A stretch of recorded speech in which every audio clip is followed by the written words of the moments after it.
नमस्ते दोस्तों, स्वागत है आपका कार्टून मस्ती टीवी पर। आज हम लेकर आए हैं एक ऐसी कहानी जो होली के रंगों के बीच छुपा हुआ एक डरावना सच सामने लाती है। एक ऐसी कहानी जो आपको डराएगी भी और आपके दिल को छू भी जाएगी। तो वीडियो को एंड तक जरूर देखें क्योंकि आखिर में जो सच सामने आएगा वो आपको हैरान कर देगा। होली की रात थी, पूरा गाँव रंगों से भरा हुआ था। बच्चे गलियों में खेल रहे थे, लोग एक दूसरे को गुलाल लगा रहे थे, हंसी मजाक शोर शराबा, हर तरफ खुशी का माहौल था। लेकिन इसी खुशी के बीच गाँव के एक कोने में एक पुराना और सुनसान मंदिर खड़ा था। इस मंदिर के बारे में कहा जाता था कि वहां रात के वक्त कोई नहीं जाता क्योंकि वहां कुछ ऐसा है जो इंसान नहीं है। लोग कहते थे कि इस मंदिर में एक आत्मा भटकती है जो हर साल होली की रात को जिंदा हो जाती है और जो भी उसके सामने आता है वो कभी वापस नहीं लौट पाता। लेकिन इस रात एक छोटी सी अनाथ लड़की जिसका नाम गुड़िया था अपनी फूलों की छोटी सी टोकरी लेकर उसी मंदिर की तरफ बढ़ रही थी। गुड़िया के माँ बाप नहीं थे, वो अकेली रहती थी और अपनी रोजी रोटी के लिए फूल बेचती थी। उसने कभी होली का असली मजा महसूस नहीं किया था। उसके लिए हर दिन बस एक स्ट्रगल था, पेट भरने का स्ट्रगल, जीने का स्ट्रगल। इस रात भी जब पूरा गांव रंगन में डूबा हुआ था, गुड़िया चुपचाप अपनी टोकरी लेकर निकल पड़ी। उसने सोचा कि शायद मंदिर के पास कोई मिल जाए जो फूल खरीद ले और उसके लिए कुछ पैसे बन जाए। जैसे हाय वो मंदिर के पास पहुंची, उसने महसूस किया कि हवा अचानक ठंडी हो गई है। आसपास का माहौल बदल गया था। जहां गांव में शोर था वहां मंदिर के पास एक अजीब सा सन्नाटा था, जैसे वक्त रुक गया हो। गुड़िया ने एक पल के लिए रुककर मंदिर को देखा। उसका दिल जोर से धड़क रहा था लेकिन मजबूरी उसके डर से ज्यादा बड़ी थी। वो धीरे धीरे आगे बढ़ी और मंदिर के बड़े पुराने दरवाजे के पास खड़ी हो गई। दरवाजा पुराना और जंग लगा हुआ था। हवा चलती तो वो खुद ब खुद चीखने जैसी आवाज करता था। गुड़िया ने हिम्मत जुटाई और धीरे से दरवाजा धक्का दिया। दरवाजा खुल गया और एक तेज ठंडी हवा का झोंका उसके चेहरे से टकराया। गुड़िया ने अंदर जानका मंदिर के अंदर अंधेरा था। सिर्फ एक कोने में एक छोटा सा दिया जल रहा था जो कभी तेज होता कभी धीमा, जैसे वो भी डर रहा हो। गुड़िया धीरे धीरे अंदर गई। उसके कदमों की हल्की सी आहट मंदिर के सन्नाटे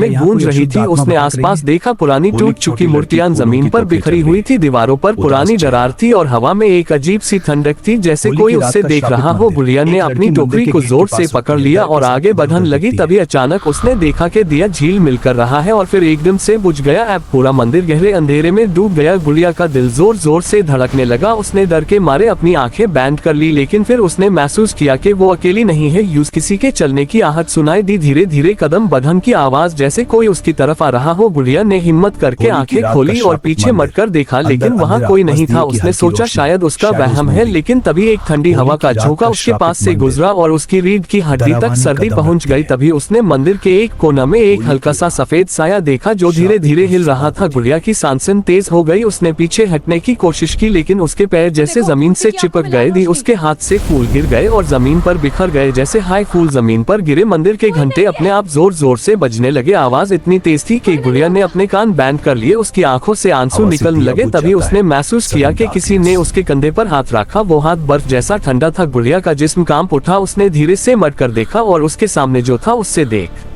कर उसकी चीख निकल गई। उसके सामने एक डरावनी बूटनी खड़ी थी, सफेद साड़ी पहने, लंबे खुले बाल जो उसके चेहरे को आधा छुपा रहे थी और आंखें लाल अंगारों की तरह चमक रही थी। उसका चेहरा उदास और गश से भरा हुआ था। गुड़िया डर के मारे पीछे हटने लगी लेकिन मंदिर का दरवाजा जोर से बंद हो गया। अब वो फंस चुकी थी। बूटनी धीरे धीरे हवा में तैरती हुई उसके पास आने लगी। गुड़िया गिर गई और रोने लगी। उसने हाथ जोड़कर कहा, मुझे माफ कर दो, मैंने कुछ नहीं किया, मुझे जाने दो। लेकिन बूटनी चुप थी, वो बस उससे घूर रही थी। तभी अचानक गुड़िया के आसपास का माहौल बदलने लगा। उसके सामने कुछ तस्वीरें उभरने लगी जैसे कोई कहानी उसकी आंखों के सामने चल रही हो। उसने देखा कि वो बूटनी कभी एक जिंदा लड़की थी जो इसी गांव में रहती थी। वो भी होली के दिन इसी मंदिर में फूल चढ़ाने आई थी लेकिन कुछ बेवा लोगों ने उसके साथ जुल्म किया और उसकी जान ले ली। टैप से उसकी आत्मा इसी मंदिर में फंसी हुई थी। उसका दर्द, उसका गुस्सा यूं शांति नहीं लेने देता था। गुड़िया की आंखों में आंसू भर आए। उसने धीरे से अपनी टोकरी उठाई और उसमें से एक फूल निकला। फिर वो डरते डरते बूटनी के पास गई और उसकी तरफ फूल बढ़ाया। बूटनी रुक गई। उसने फूल को देखा जैसे उससे कुछ याद आ गया हो। उसकी आंखों की लाल रोशनी धीरे धीरे कम होने लगी। उसकी आंखों से आंसू टपकने लगे। मंदिर का माहौल भी बदलने लगा। हवा शांत हो गई। घंटन की आवाज बंद हो गई। गुड़िया ने हिम्मत करके बूटनी का हाथ पकड़ लिया। उसका हाथ अब इतना ठंडा नहीं था जैसे उसमें फिर से इंसानियत लौट रही हो। तभी मंदिर में एक तेज रोशनी फैल गई। बूटनी का चेहरा अब शांत था। उसने गुड़िया की तरफ देखा और हल्की सी मुस्कान दी जैसे वो उसका शुक्रिया अदा कर रही हो। धीरे धीरे उसका जिस्म हवा में घुलने लगा और कुछ छाए पैलन में वो गायब हो गई। उसकी आत्मा को आखिरकार मुक्ति मिल गई। गुड़िया ने गहरी सांस ली और जमीन पर बैठ गई। उसके चेहरे पर अब डर नहीं बल्कि सुकून था। धीरे धीरे सुबह होने लगी। मंदिर के अंदर सूरज की पहली किरणें आने लगी। गुड़िया बाहर निकली तो उसने देखा कि गांव वापस अपनी नॉर्मल जिंदगी में आ रहा है। लोग फिर से हंसी खुशी होली माना रहे थे, लेकिन गुड़िया के लिए ये रात हमेशा यादगार बन गई। उसने सिर्फ एक बूटनी को नहीं बल्कि एक दर्द भरी आत्मा को आजादी दी थी। इस दिन के बाद गुड़िया के चेहरे पर एक नई चमक आ गई। वो फूल बेचती लेकिन अब उसकी आंखों में उम्मीद होती थी और मंदिर भी अब वैसा डरावना नहीं रहा था। लोग वहां फिर से जाने लगे क्योंकि अब वहां कोई बुरी आत्मा नहीं थी, सिर्फ शांति थी। दोस्तों, इस कहानी से हमें ये सीख मिलती है कि हर डर के पीछे कोई ना कोई दर्द छुपा होता है और कभी कभी प्यार और इंसानियत से सबसे बड़े डर को भी खत्म किया जा सकता है। अगर आपको ये कहानी पसंद आई हो तो लाइक करें, शेयर करें और कार्टून मस्ती टीवी को सब्सक्राइब करना ना भूलें। मिलते हैं अगली एक और जबरदस्त कहानी के साथ। तब तक के लिए अपना ख्याल रखें और होली की तरह अपनी जिंदगी को भी खुशियों के रंगन से भर दें। Bye bye.